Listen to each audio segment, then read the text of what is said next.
It was another big year in sports for the Naperville area, and here now to talk about the best of the best for Season 9 is the Naperville Sports Weekly host, Joel Olmo. How are you? Good. I'm great. How are you doing? Good. Things are good. So tell me, who are the teams that stood out this year?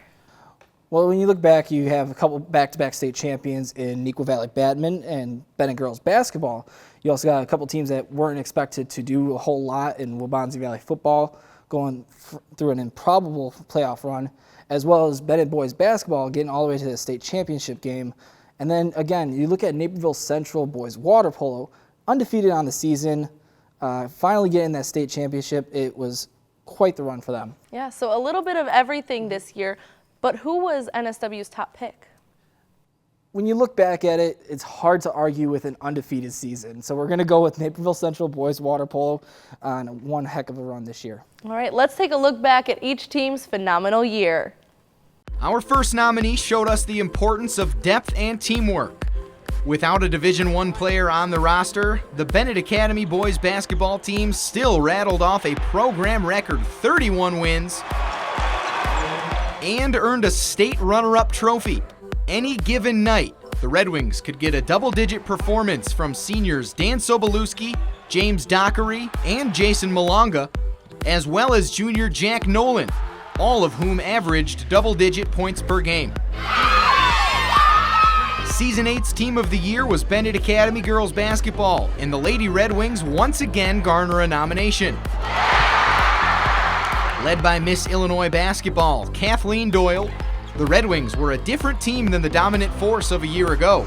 This time around, Joe Kilbride's squad showcased their never-give-up attitude, highlighted by overcoming a 21-point deficit against the #1 team in Indiana and multiple come-from-behind wins in the playoffs, winning the state championship for the second straight season. Undefeated season, 35-0, state champions. Need I say more? I will, because the accolades racked up by Naperville Central boys water polo are worth talking about. Led by all-state first-teamers in Nick Walker, Kyle Jackson, and Ken Emden, that trio also saw Walker win Co-Player of the Year, Jackson named runner-up, and Emden being named top freshman and goalie of the year by ILLpolo.com. This team dominated in every sense of the word, winning 21 games by 10 or more goals, and their closest game of the season was in the state championship game, when Central defeated Stevenson 8-5, winning the school's first state title, and earning head coach Bill Salentine Coach of the Year in the process.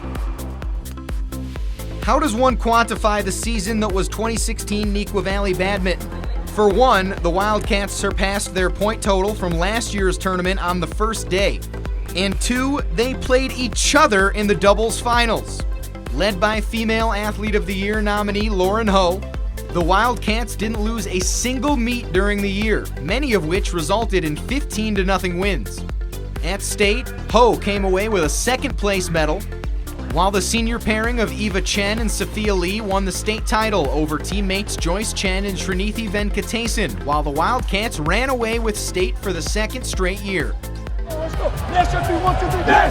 Sitting at 5-4 following the regular season, Waubonsie Valley football's playoff hopes were narrow.